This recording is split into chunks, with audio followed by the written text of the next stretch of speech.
kepada Abah Pahlawan. Hormat.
Jadi kalau kita melihat apa peranan Pak Profesor Siwa Besi, menurut saya kita melihat konteks dalam keseluruhan total pembangunan bidang kesehatan di tanah air kita ini. Jadi satu proses yang cukup panjang di mana kontribusi penggalan beliau ini apa yang menjadi sangat. Tentunya beliau merupakan kelanjutan dari menteri yang sebelumnya. Kemudian yang paling penting di dalam pembangsaan waktu itu kita saat berkaitan atau perang combat dengan penyakit menular ya. Sehingga dengan demikian peran-peran seperti itu di samping pemeliharaan ataupun pengobatan penyakit itu juga menjadi perhatian. Sehingga dengan demikian perjalanan yang sangat mendasar tentunya bagaimana beliau menghadapi problem dua hal itu. Kita tahu bersama bahwa Profesor Dr. Siwa Besi ini adalah founder dari program Sistem Jaminan Sosial Nasional, khususnya sistem jaminan kesehatan. Beliau sangat mencita-citakan bahwa pembiayaan pelayanan kesehatan melalui pola jaminan sosial. Nah itu sudah dicita-citakan oleh beliau dari awal, makanya terbentuklah dulu ada namanya Badan Penyelenggara Jaminan Sosial Kesehatan, BPDPK di kita. Nah badan ini terus berkembang, berevolusi, menjadi Perum Musara Bakti. Pertama memang difokuskan untuk pegawai negeri sipil. Sampai dengan sampai dengan tahun 2004 kita sudah punya Undang-Undang Sistem Jaminan Sosial Nasional. Saya kira peninggalan terbesar dari Pak Siwa Besi itu banyak.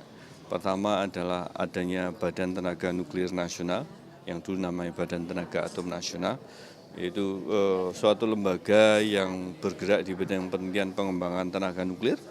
Itu kegiatannya sangat luas dari pertanian, industri, kesehatan maupun kelak untuk tenaga energi nuklir. Di samping tentu saja peletakan beliau di dalam dunia ilmu radiologi di kedokteran nuklir di RSCM, di UI dan berbagai perguruan tinggi merupakan satu peninggalan yang saya kira warisan yang sangat berharga.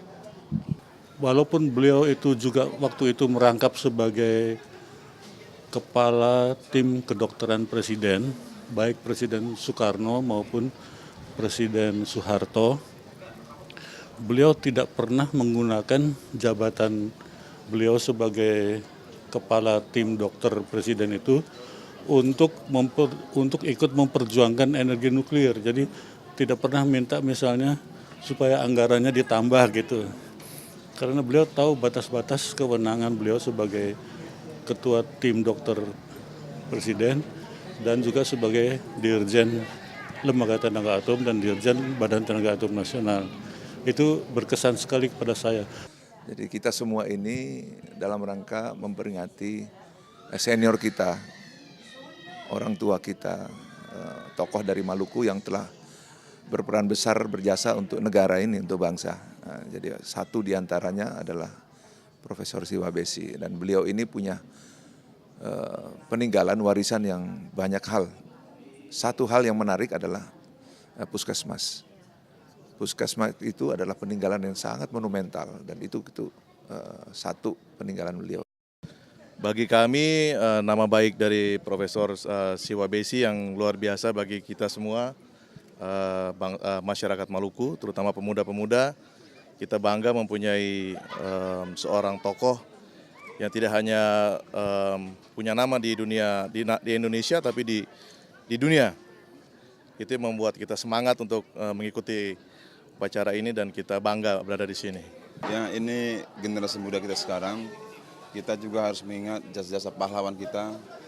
Mereka lah yang memperjuangkan kemerdekaan Indonesia. Maka kami sebagai generasi muda ikut serta mempertahankan negara kesatuan Republik Indonesia.